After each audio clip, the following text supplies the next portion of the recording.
So, as people are walking in, this month, I'm not sure if you're aware of it, but here in Manitoba, this month is Child Abuse Awareness Month, and it corresponds perfectly with our speaker. If we could close the doors, that'd be ideal, please.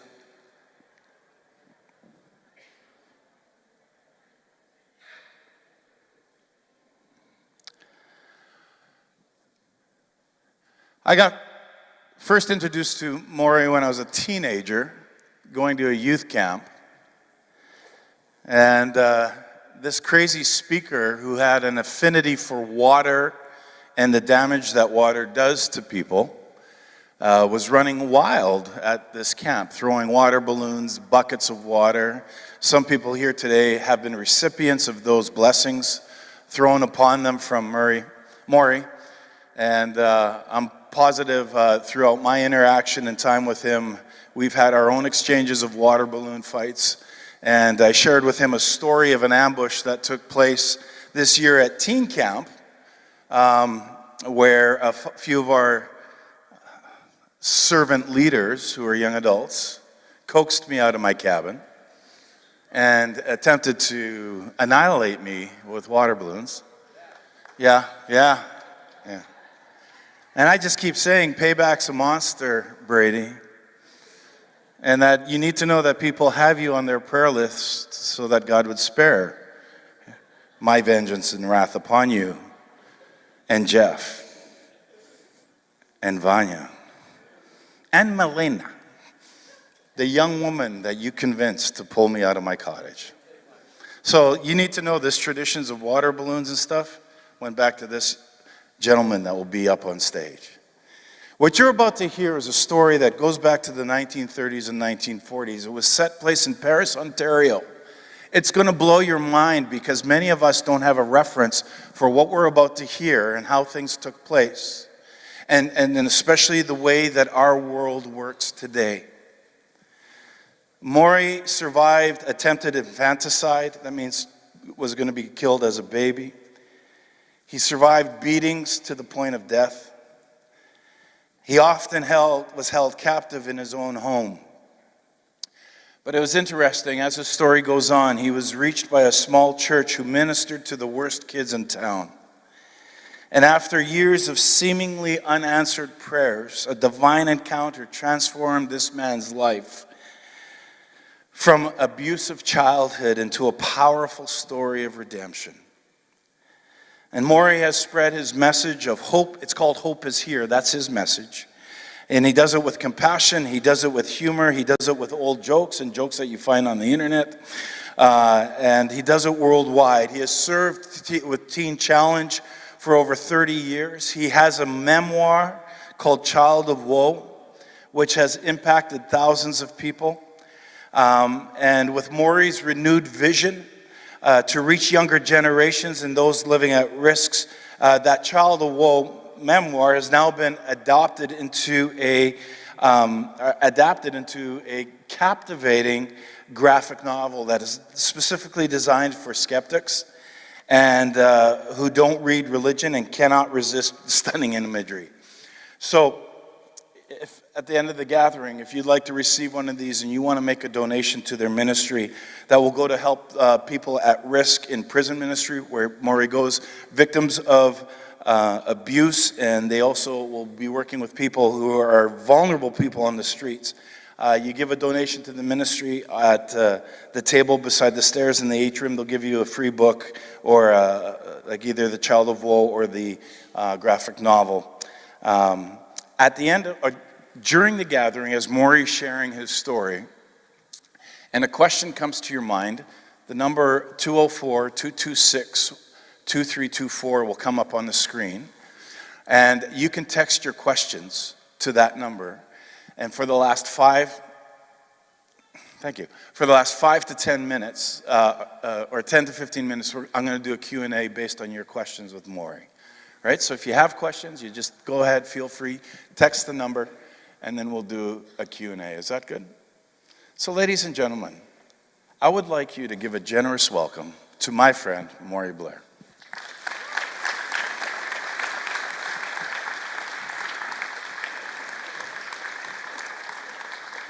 And it's so good to have you here today, buddy. Can we turn on your microphone? Oh, I could do better. Yeah, I think that would be a good idea. I think should, yeah. We've had Maury for a couple of days at our house. We've had you with the women yesterday morning. We've had you with young marrieds last night. Yep. You want me to help you out there? Just give it a shot there. I will. There, you are on. I am on. There you I go. can stick it back in my pocket, right? Back in your pocket. Well, I am delighted to be here. And we're glad to have you. So I'm going to let you go to town, okay? Go to town? Oh, I can leave? Yeah, you can leave. Oh. Remember, he's 86 years old, so just be gentle with him, okay? And the reason you wouldn't believe I'm 86 is because I've decided to never grow up. Too boring. Yeah, I want to stay working with the young people and helping kids find their way through the wilderness of abuse and so on. And so if I ever enjoyed this weekend, your pastor is crazy. His wife is a princess, but he's a turkey. Oh, pardon me, he's a pastor. And I have just enjoyed being with them, the fellowship we've had, and all those ladies the other day. Wow. They actually were listening to me, and I thought, I wish my wife and my granddaughters and my daughters would listen to me, but you go away somewhere else and everybody's listening. I am very fortunate for the childhood abuse that I went through to think now that I have a wonderful wife dedicated to Christ, 2 beautiful daughters, and 2 of them that worked at World Vision for years in Mississauga. And then I have 5 granddaughters, 2 great-granddaughters, and 6 sisters. I stand at attention and wait for my next order. With all these women in my life, but what an adventure God has given me. I am so thankful for what he's done for me. And I'm going to share some of my story with you, and we're going to answer some questions if we can. I even made some notes so I wouldn't forget my story. No, but there's certain things I want to really emphasize, and I remember in those early days of my childhood, my stepfather would never let me come down for meals. I could never celebrate Christmas, never had a birthday celebration for 13 and a half years. All those years, I was cursed and beaten by a stepfather who hated me with a passion. My mother made a lot of terrible mistakes with her life. She grew up in a Christian home. My grandma was a very dedicated lady. And then my mom got older, and then she got into trouble. She started dating the wrong guys. Girls, check him out before you get too serious, okay? Yeah, check him out. See how much money he's got in the bank? See what kind of a home environment he's had? Check him out. And anyway, my mother got into a relationship with people that caused her great harm. She had gone to Bible school.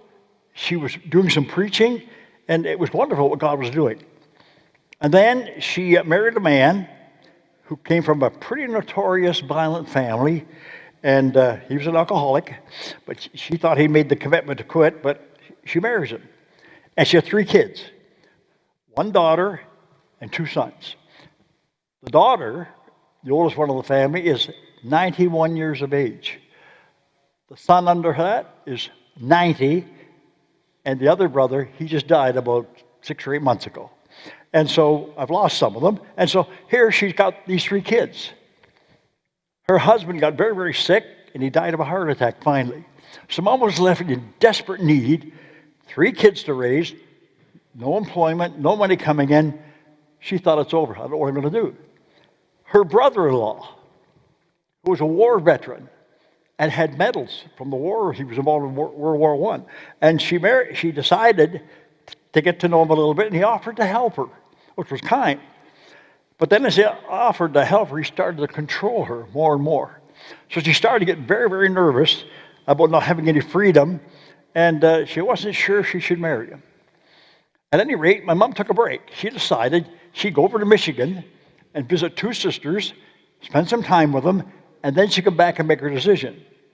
And while she was over there, she worked in this little part-time job, and she met a very handsome young man named Maury Blair, my dad. Okay, I'm just kidding. But yeah, my dad. And she starts dating him. And he's not married, and she gets into a relationship with him, and she thinks, wow, maybe this new guy could be part of my life. But then how can I tell him I got 3 kids back in Canada? He's not going to raise those 3 kids. So at any rate, she doesn't tell him that, but she keeps going out with him and keeps hanging around. The next thing she knows, she's pregnant with me. And now she doesn't know what to do. The story I got so clearly was that she never told him she was pregnant. She just disappeared from his life. His family told me that he looked everywhere, couldn't understand. Why would she have left? Why would she have gone? He didn't even know that she was pregnant. She comes back to Canada, back for her family, and she discovers that she's got to have this baby. So she goes to a house, not a hospital, goes to a home, and I was born in a home for unwed mothers who didn't know where to get the help they needed. It was free, and she got me born. And she brought me into the world, but now she doesn't know what she's going to do. She's got 4 kids. What is she going to do? Some of you parents maybe sitting here have been through some of these struggles. It's terrifying. You don't know what you're going to do. You don't know where to turn. At any rate, she has got to make some kind of decisions, and this brother-in-law of hers, who lost his wife, he was a war veteran with medals, he wants to marry her. And she's thinking about all that. Then he discovers that she's pregnant with me. And he tells her, I'm not raising someone else's kid. Get rid of that baby, and I'll marry you and raise my brother's 3 kids. So my mom has to make a decision. What is she going to do with me? She doesn't know what to do. She pretty desperate. But anyway, I'm born in a house. I was never registered with the government. They never even knew I existed. At any rate, she decides that she's going to marry him, and she wants to keep me. But he's warning her, get rid of that baby. I do not want that baby in my house. I'm not raising it. Now, I was much darker in complexion than all his family. And so he had a terminology he used in addressing me. He called me the black bastard. That's what he called me. Because I was born out of wedlock, I was dark, and that's what he called me. So he made it very clear, I did not want him. My oldest brother, who lives right here in Winnipeg, told me years ago how he remembered the very first day I was brought into the home. He said, I was laying on the floor beside you, just a little baby, and I was playing, and all of a sudden his new adopted father, uncle, walks in and sees me. He said he went berserk, cursing and swearing, and he walked over and he kicked you like you were a football against the wall, and you hit the floor with a thud, and he said, I was sure you were dead.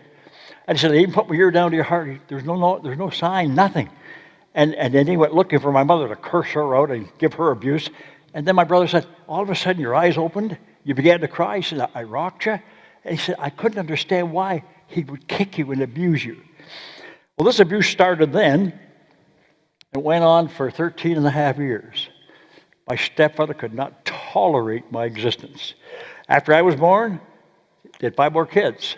So by the time he was all done, my mom had 9 children to raise. And he was drinking, he was violent. It was not a good home. If you haven't got a solid home, you don't have solid children. That's what happens. Dysfunctional homes produce children that can't focus and concentrate on what's necessary in life often. So at any rate, she decides then that she's going to try and stick with me and keep me in the family, and she does. I don't know if there's any victims of child abuse in this meeting today. The problem with being a child abuse victim is that you don't know where to go for help. You don't know who to talk to. You don't know who you can trust. In my home, Mom couldn't spend any time fussing over me or she'd get enraged. So I was sent to the upper room in the dark. Could never have a light on. I was raised in the dark. I didn't come down for meals. I didn't have any fun. I had little cracks in the floor. I could lay on the floor, look down through, and see what was going on downstairs. And I could smell the food. Oh, I was starving half the time. Hey, you know something? I've been here for a weekend. I've never eaten like I have this weekend. Oh, food. Oh, I've just been stuffed. Wonderful. I've just sat there and gobbled it down because I remember not getting any. And I smell the food. I hear all the fun they're having down there, but I could never come down. And then all of a sudden I'd hear him coming up the stairs, cursing as he comes, telling me, when I get you this time, you piece of garbage, I am going to tear you to shreds with my bare hands. So as a little child, every day of my life, I figured it might be my last. He'd come up those stairs, he'd come into the bedroom, and I would be sitting by the window. I couldn't have a light on, so I'd be sitting in the dark by the window. He'd walk in, he'd pick me up, and he'd bash me into the wall, punch me in the face, knock me to the floor, curse me and kick me, and then he'd go back downstairs and relax, have his supper, and I'd be lying there gasping, hardly even conscious, and this went on regularly. So I began to get this feeling about myself that I must be a piece of garbage. Why would someone hate someone like me? I often kid kids now and say, I had a face only a mother could love, and he was always trying to change the shape of it. And anyway, this abuse went on for 13 and a half years. I remember Mom used to send us to Sunday school. She had a background of Christianity, and she went to Sunday school. And she sent us to Sunday school. And us boys, would all go down to church and cause nothing but chaos. We used to love to have it when the preacher was preaching. We'd disappear under the pews, and we'd crawl into the pews, and we'd undo men's shoelaces and tie them together. And so when the preacher was done and they go to stand up to sing the closing hymn, they're all staggering around, and we're just sitting back there like we didn't do nothing. Yeah, they knew we did, but then we'd get out of there as fast as we could go. But we were constant problems. Yet it was amazing. Those people cared about us. And I didn't know it then, but they knew what I was going through. I had no idea they knew. The police department knew what Maury Blair was going through, but nobody wanted to get involved. He was a violent man. He was a well-known man, got medals and everything for the war, and he did. He went and sacrificed in the war, but they didn't want to mess with him. So they just pretended nothing was happening. Just ignored me and just let me live with it. So this went on, as I say, all those years. I go to school, and I wasn't dressed properly. I would walk. I remember going to school one time with no shoes on. And I got there, and the teacher said, where's your shoes? You don't have any shoes on. I said, oh, I forgot to put them on. I didn't forget to put them on. I didn't have any. And so I was walking barefoot going to school. And the clothes I had rips in them, and I was unclean. I was a pathetic-looking human being. And all of them knew, but nobody wanted to get involved. After I gave my life to Christ years later, I went to church for the first time. And guys, let me just say this to you. I gave my life to Jesus down an alley in an old shack that we were living in, condemned by the health department. I had heard about the gospel as a little kid, but I thought, does God care about me? He wouldn't care about this piece of garbage. And I thought, he isn't going to care about me, so why get too serious? And then one day in that shack, I was reading a book by the late Dr. Norman Vincent Peale called Stay Alive All Your Life.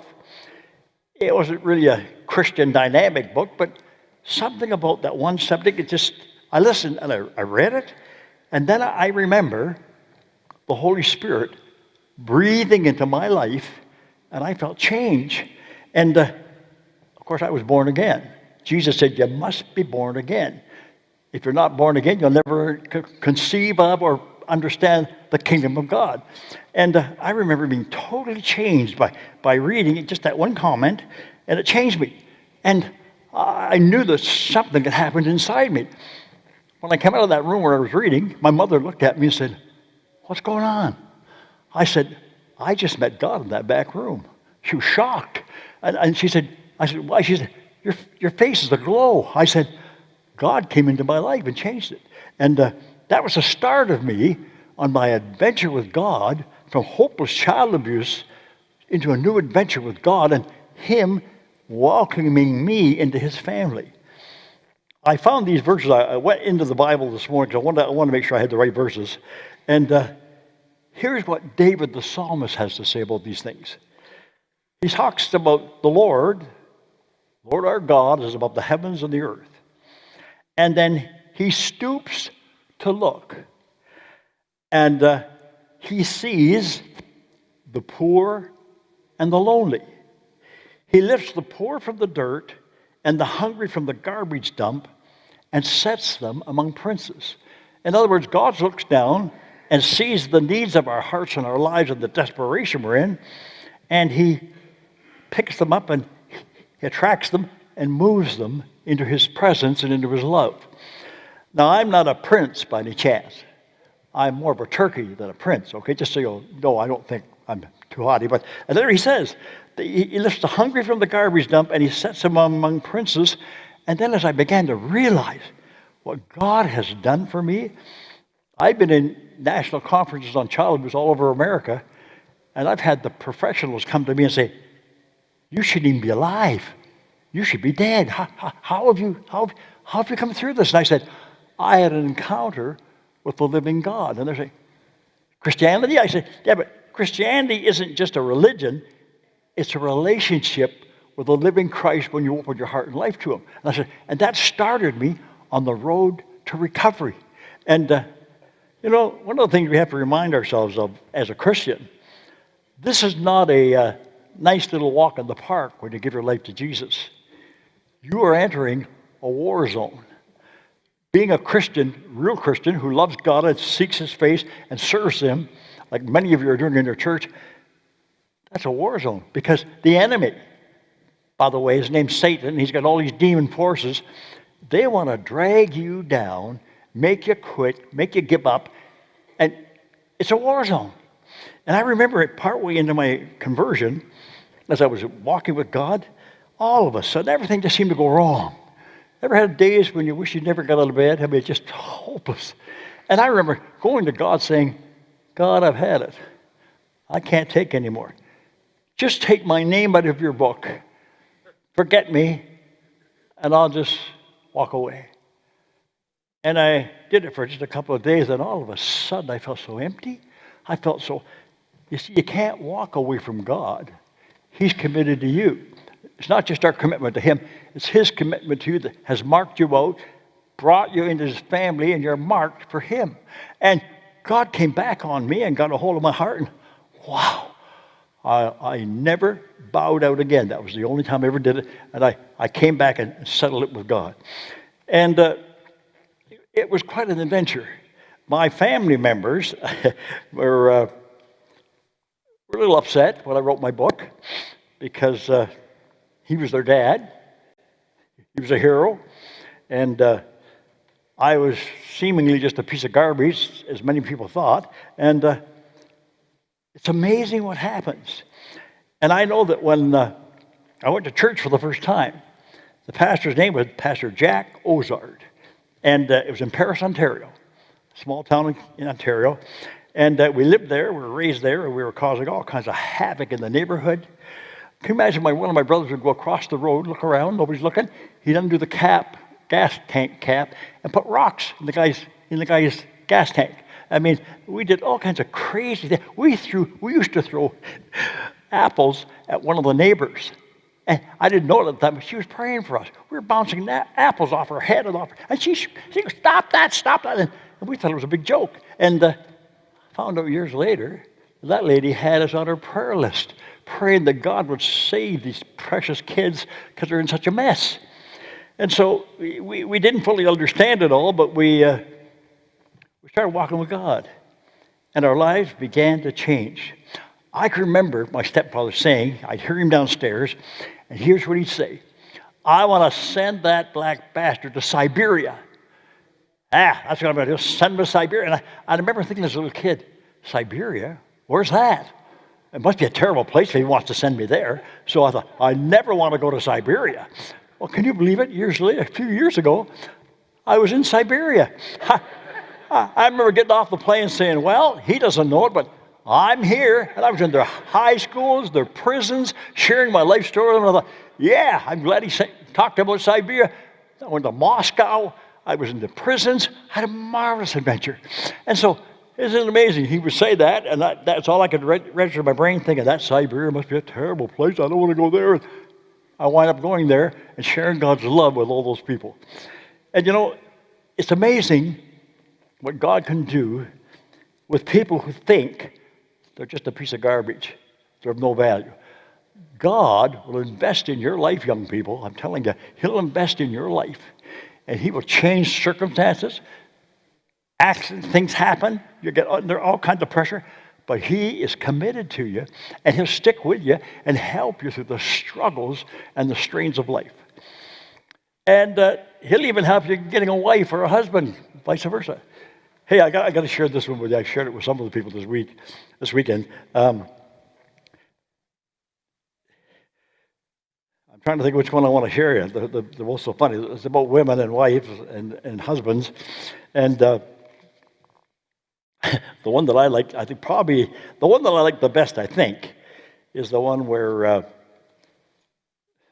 it's gone again. Oh well, we'll pass on that one. Anyway, maybe it's better. Maybe the Lord doesn't want me to tell you that one. Anyway, I would be out at night as a little child in the winter, walking the streets in the freezing temperatures. No proper clothes. Mom would give me a blanket and I'd wrap it around me, and I walked the streets. Didn't know where to go, had nowhere to hide, and so I learned to pick my hiding spots. God helped me. I think, really believe this. God helped me find places to hide. There was a little pile of bushes right across the road from our house. I would go and sit in there with that blanket wrapped around me, waiting for him to come home from the bar. He wouldn't see me, but I'd see him. He'd come marching up that street with a look on his face that he's looking for me, and I'm in the bushes. And I'd see him go into the house. And he'd go in there, and he'd have his supper, and all of a sudden he'd come back out. And he's looking up and down the streets, looking for me, always looking for an opportunity to bash my face and to curse me. I would hide in the grass along the hillside, deep grass, and I would peek up around that, and I'd see him out there. He's looking, and I'd just sink down into the grass and stay there, and he'd finally give up because he couldn't see me, because he wanted to drag me into the house and bash and curse me. I had another favorite hiding spot up a tree, a very high tree in the backyard, and it went right out over the river. And I used to go up there, and the branches were thick, so I'd hide in the branches. And he'd be looking for me, but he wouldn't know where I was. But what struck me was so amazing is that if he'd have gone up into the bedroom and looked out the window, he'd have seen me in that tree. For all those years I was hiding in that tree, he didn't even know I was there, but he never came. He looked and he said, I'm not there. If he'd have come in and looked out the window to see if I was hiding down there, he'd have spotted me in that tree, and you know what he would have done? He would have come out there and probably thrown rocks at me, or he'd have said, I'm coming up that tree to push off. I'd have been dead. I'd have jumped. I'd have never had the courage to face it. I'd be dead. And I look back, and I know that I'm a miracle in the sense I'm still alive, because he'd have killed me if he could have. And I shake my head in amazement at some of the things that happened. And then I learned a few things as I got older. When I started going to church, I learned that there was people who've been praying for me since I was a little child. I'm sitting in church one Sunday morning after I read that book, and I got my brothers to go to church. And went down there, and Jack Ozard invited us in, welcomed us. And I'm sitting in the service, and all of a sudden I looked over at the organist, and it's a school teacher I knew quite well. And she's sitting there playing the organ, and she's crying, tears streaming down her face. I thought, man, I wonder what's happened to her. But anyway, she cries through the service. The service ends, and I walk over to her, and I said, hi, Miss Matthew. I know you don't remember me. She said, remember you, Maury Blair? Oh, I remember you. And then she said, I have been praying for you since you were a little child. I said, what? She said, yeah, I've been praying for you. She said, I knew what you were going through in your home, and I held you up before the Lord. I said, I was shocked. She said, you were praying for me? She said, yeah, praying for you. And I said, are you okay? Why are you crying? She said, oh, that was for you. I looked over there and saw your family. I saw you, and I thought, oh, he's here. God's actually saved that little kid that I was praying for all those years. And we became fast friends. It was marvelous what God had done. I was in shock. And then in school, like the police department knew, and the teachers in the school knew. And I remember we had a teacher in grade 4. She was a tough teacher. Does anybody here remember going to school with teachers that could give you the strap? Anybody that old? Yeah, yeah. How many of you got the strap? The guys at the back are going wild. Oh, you deserved it too, right? Yeah. At any rate, her name was Mrs. Crump. She was tall and mean looking. I mean, mean. You didn't mess with her. Well, we were in her class, and I said to my buddies one day, hey guys, I got an idea. Why don't we sneak in at recess? will crawl down under the desk, right up to her desk, because she stays in, works over the recess. And then we'll all jump up together and go, boo, and see what she'll do, eh? So they thought it was a great idea, so in we come. Inch by inch, right down the desk. I gave them the signal, we all jumped up and went, boo! She almost had a heart attack. Papers go flying. She jumped up screaming and raving. She said, get out of this classroom. You ever do that again, you get the strapping up your leg down. Get out of here. So out we go, down the stairs. We're the heroes of the school. Hey, we're strapping our stuff around that schoolyard. We scared old Mrs. Crump. Well, a couple of days go by, and I said to my buddies, I don't know whatever possessed me to do these things, but I said, why don't we do it one more time? Come on, guys, let's do it one more time. She'll freak right out. So they said, well, okay, let's do it. So up we go into the classroom, down the aisle, right up to the desk. Boom! Same reaction, papers flying, but this time was a little different. All I heard was this thump on the desk. She slapped her and she flew right over the desk. I couldn't believe my eyes. And she grabs the first kid she could grab. It was me. And she picked me up. She's shaking the life. I was almost unconscious. And then she held me right there, looking me straight in the face. She said, who do you think you are? The nerve of you coming in here and doing this. She said, I ought to give you the strapping of your life if you ever do this again. She's shaking me. I'm almost unconscious. And then, I don't know where it came from. I don't know why I ever did it, but I looked her straight in the eye, stiffened up, and I said, keep your filthy hands off me. My buddies thought I'm going to die. They're going to see a funeral right there. I'm going to die. And she looked at me.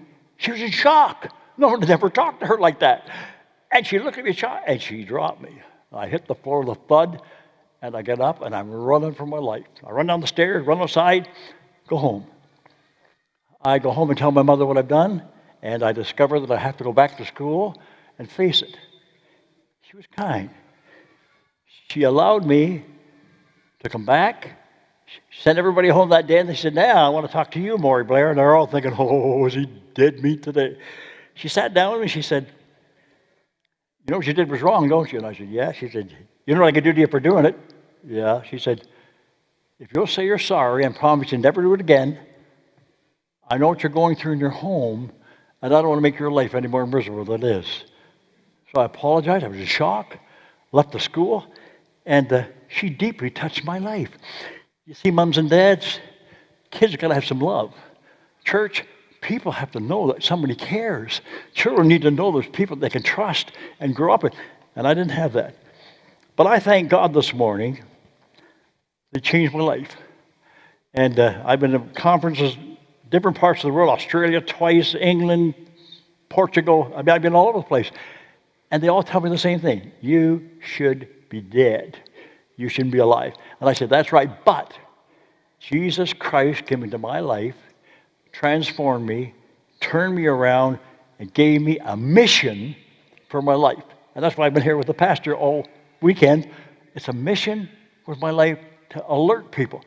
You're not lost. You don't have to give up. Don't quit. Turn your life over to Jesus. He'll transform you within, give you a mission for your life. You're in for an adventure like you can't imagine. Can I just have a word of prayer with them, Pastor, before you come? Father, I thank you for your miracles. I thank you for the people that are sitting here this morning that have experienced the same experience that I have.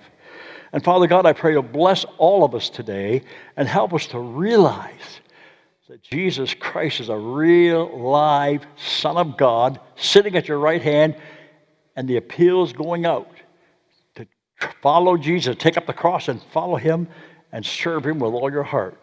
And I thank you for the Comforter, the Holy Spirit, who comes into our lives, gives us strength and gives us encouragement to follow you. I pray you'll bless the church. I thank you for all the workers. Thank you for Susan Wells and all the different people that have been involved in this weekend. And I pray, God, you'll minister in a special way. In Jesus' name, amen. Thank you, Maury. Have a seat. Have a seat. I want you to be relaxed because I got a whole bunch of questions that have come our way. Where am I sitting? On this? On the stool. Oh, we're here? Not on the water bottle. But not on the water stool, bottle? yeah. Okay. I ain't sitting on the water The band's bottle. just going to be behind us. We're going to take about 15 minutes here. One question that came in says, did you ever attempt to run away? Did I ever what? Attempt to run away. I had a guy, a kid a little older than me who was running away, wanted to know if I wanted to go with him. And I said, "Where are you going?" He said, "I don't know, but do you want to go?" I thought, well, it'd be better than sitting at home waiting for the old man to come home and beat me up. We did. How old were you? I was about, I think 5 or 6, maybe somewhere in there, 7 maybe.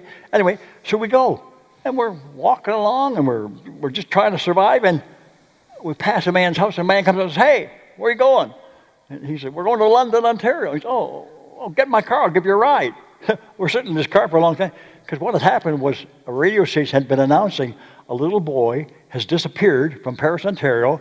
He's got a bright red jacket on, and they think I might have drowned in the Grand River, they thought. Well, then all of a sudden, he's heard that news, and he saw us. So we're sitting there, and all of a sudden the police drive in. The chief of police says, "Are you okay, Maury?" I said, "Yeah." He said, took him, and they took me home, and the old man, oh, was he mad?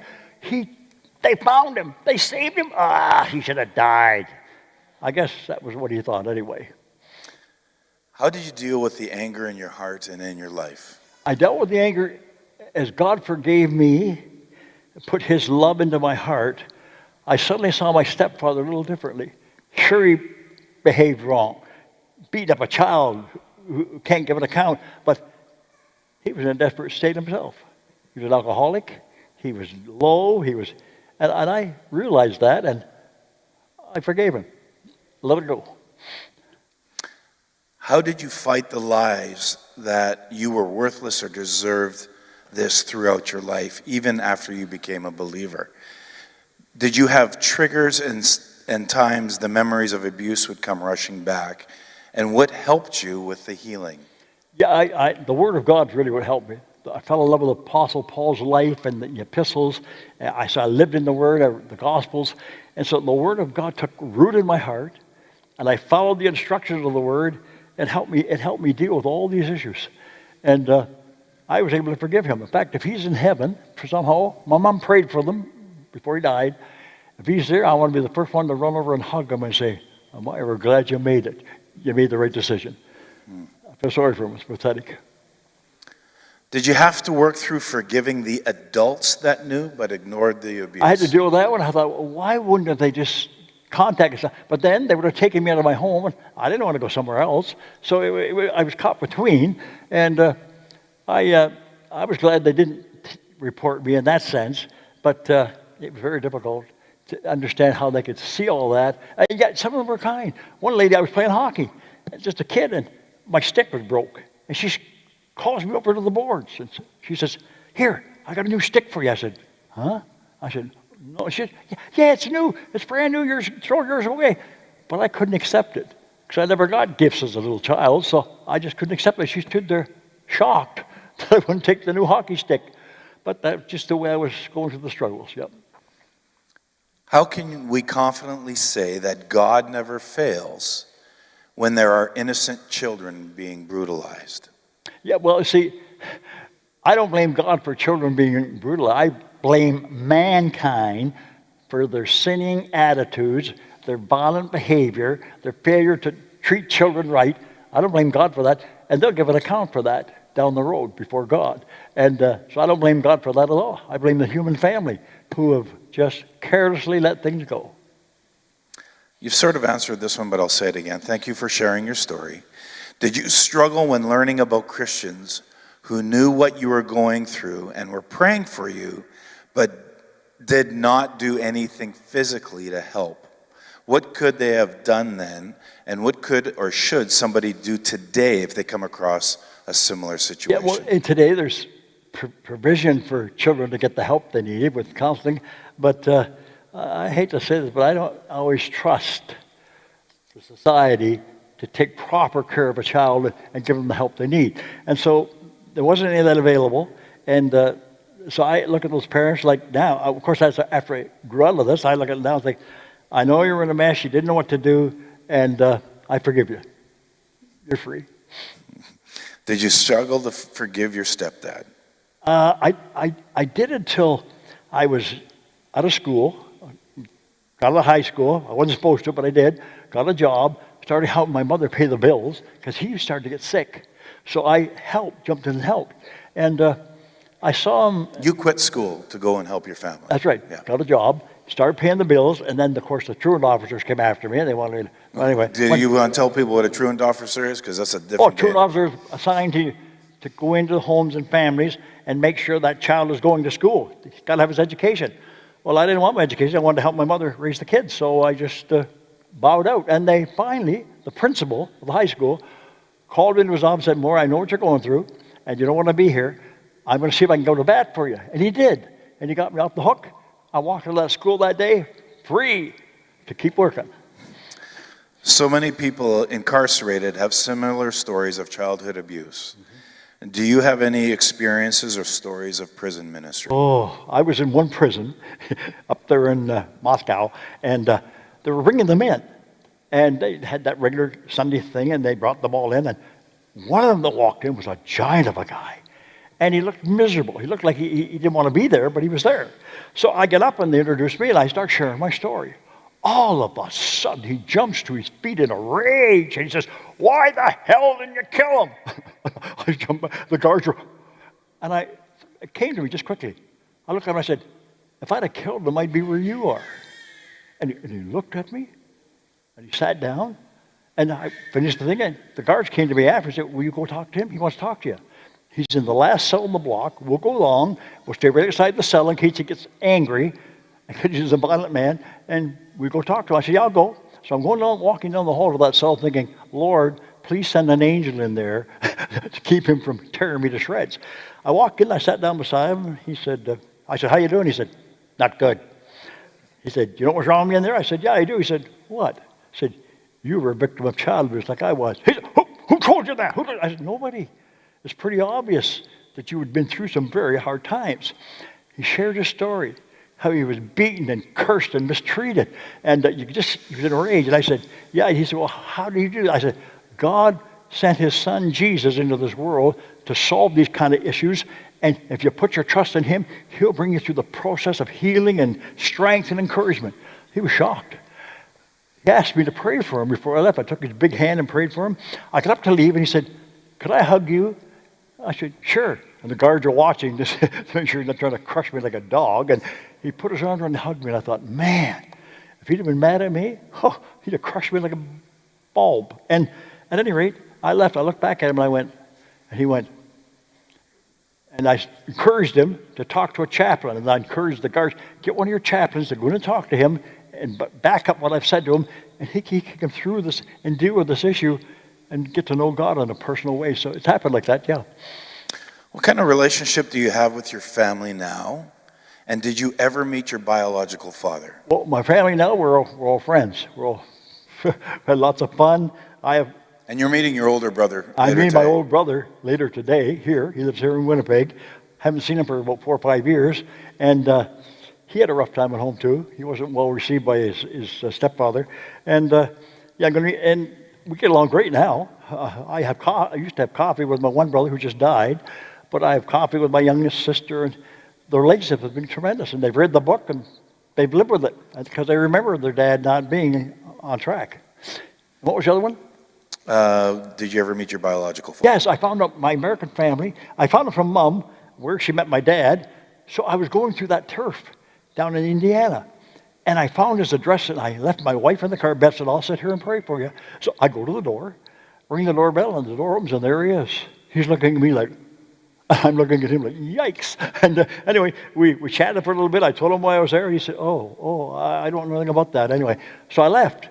And then we did further. You left because you heard voices in the back and you didn't want to embarrass them. No, well, there was people there. Yeah, I thought, if I say, "I'm Maury Blair, your boy," they'd freak. So I thought I'd just close it down quickly and left. And he came out and stood on his porch and watched me drive down the road because I think he recognized that my mother had disappeared, and he wondered why. So anyway, years went by, and eventually I went down there to speak at a child abuse conference, and some of the family came to hear me. And we've become friends. I've got sisters down there now. I had a brother, he died, but wonderful family relationship with them too. So my family has just enlarged as all of a sudden, and they're tremendous, and they're Christians. Isn't that something? They're Christians. I was amazed. I only have time for a few more questions. What is your advice for people here who don't know the Lord or need to be saved? What's my advice to them? Yeah, to people who don't know Jesus. Yeah. I'm sorry? For people who don't know Yeah, Jesus. if you don't know Jesus, instead of being just critical to Christianity, take the time to pray and ask God to make him real to you. I dare you to. You'll find out things will start changing in your life, and you'll have an encounter with him if you pray. He hears. And that's what he'll do. He'll make himself real to you. He will. I find that being abused as a child has impacted my relationship with my partner. It has impacted how I trust people and how I feel about myself. I recognize that many of my problems come from childhood. How do I trust after not being able to trust anybody? How do I find strength to believe in myself when nobody believes in me? Yeah, first of all, you got to deal with the issue. Admit you were abused. Don't hide it anymore. Don't put on a mask. Deal with the issue. I was a victim of child abuse. Take a good look at the people that abused you. You're going to find, just like my stepfather, he was an alcoholic, he was violent, he was raised in a violent. That's not an excuse, but they've been through things too. And then you suddenly realize, yeah, we've both been through things. I'm going to God, and I'm going to ask him for his healing through his son, Jesus Christ. And I'm going to take the challenge, take the mask off, and deal with the issues. It's amazing. There's lots of counseling, lots of available people to counsel. Okay, 2 more questions. How did you become a good father when it doesn't sound like you had a good role model? That wasn't hard for me because I love God and I work with young people. And then when the babies come into my life, I spoiled them just a little, And we're friends today. I've got two daughters. Then I got these 5 granddaughters and 2 more great-granddaughters. It's marvelous, the gift that God gives you when you put your trust in him. It really is. What have been some of your fighting Bible verses for you? What do I what? Favorite or fighting Bible verses? Oh, thou wilt keep him in perfect peace whose mind is stayed on thee because you trust in him. That's one of my favorite. I'm doing what I'm doing, Lord. I don't have all the circumstances in place, but I'm trusting you to guide my steps and to guide my life, and he's been doing that tremendously. Yep. Question, not a comment. You have taught me that I can do hard things. Yeah. It's a question. It's a comment. It's not a question. Yeah, they can do hard things. Yeah. They can do. Sure You've taught them that they can do hard roll things. Roll up your sleeves and go to prayer and let God do what he can do in your life. Yeah. You have so much to say, and I want to thank you for being here.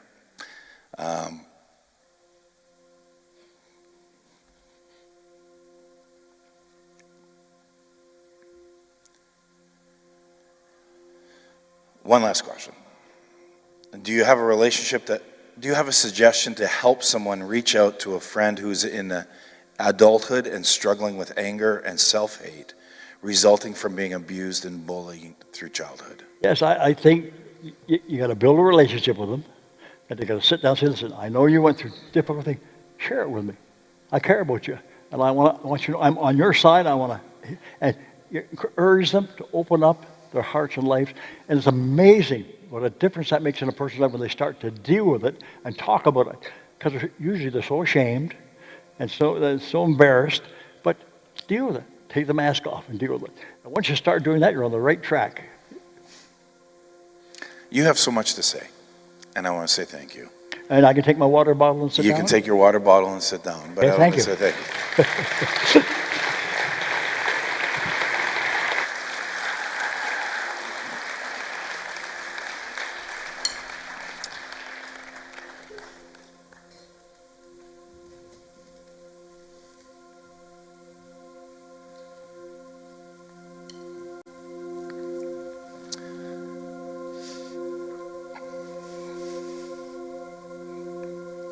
Just gotta get my head together. Give me a second.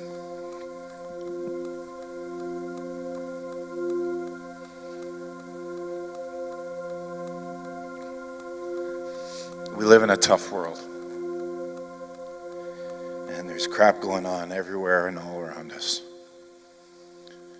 But we come together and we believe in hope. And hope is here. Maury and his associate Susan will be at their table in the back. World Vision is ready for you for your revealing of the chosen. It's a day of celebration. We're seeing what God is doing in Taveta, Africa. You've heard and experienced, and you can meet and talk with Maury afterwards. We're in no rush to get out of here. We got some time. So if you want to stay and talk, if you want to be able to see the chosen and receive your letter from your child, write your letter to your children. Again, if you're sponsoring kids already from 2019 and earlier, we are ready for you to write. And if you just take the time, let's not rush out of here, but let's just take the time. Let's just be together. And let's just celebrate what God is doing in our midst, at Living Word, in Maury's life, and in Africa. Can we do that together? Stand with us. Let us sing. Let the worship team sing. Maury, Susan, if you guys can make your way back there. And then after this song is done, I'd just like to give you the blessing, and we'll go from there. Thanks.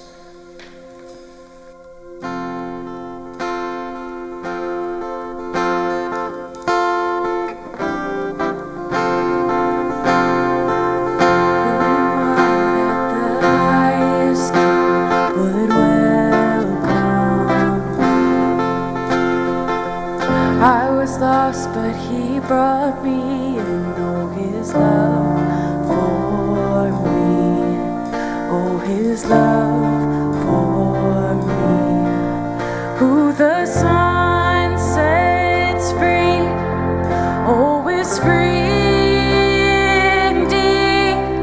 I'm a child of God, yes I am.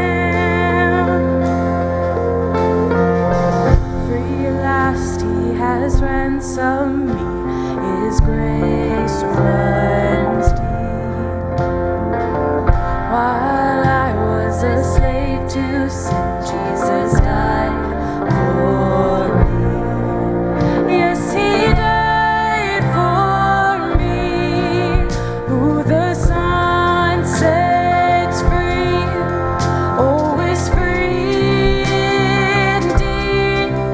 I'm a child of God, yes I am. In my Father's house, there's a place for me.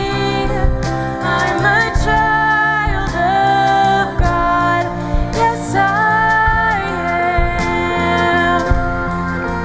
I am chosen, not forsaken.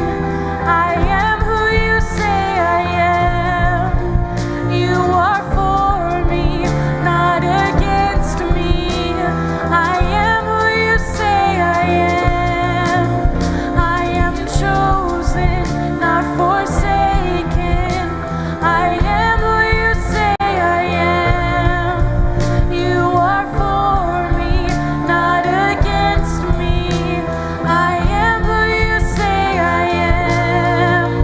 Oh, I am who you say I am. Who the Son sets free, oh, is free indeed. I'm a child of God, yes I am. In my Father's house, there's a place for me. I'm a child of God, yes I am.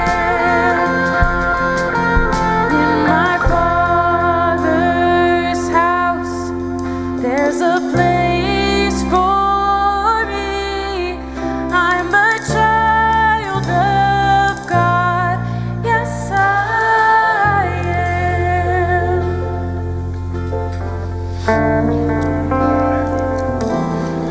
It may be helpful for people to be aware of reporting resources through Child and Family Services. I'll see if I can make that link available on our social media for you, that you can have full access to that. If you would like prayer, or if you would like just somebody to talk to after the gathering, if you want to talk to Maury, he's there. We as staff, we have people that will be available at the crosses too for you. We just don't want you to walk away without being able to process what we have heard today. Tonight at 6:30 upstairs in the Student Center, we have worship night. And in ancient times, the one who blessed would extend his hands for a blessing. Those receiving a blessing would do likewise. If you want a blessing before you go, here it is. Soul Sanctuary, may the boldness of the Holy Spirit power transform you. May the gentleness of His Spirit lead you, and may the gifts of His Spirit equip you to serve and to worship the Lord now and always. And finally, may you live out the kingdom of God every moment of every day. Be blessed, live the church. We'll see you next week. Don't forget to grab a bag for Living Word. Go enjoy Chosen. Go support Maury's ministry. And be blessed, people. Thanks for coming.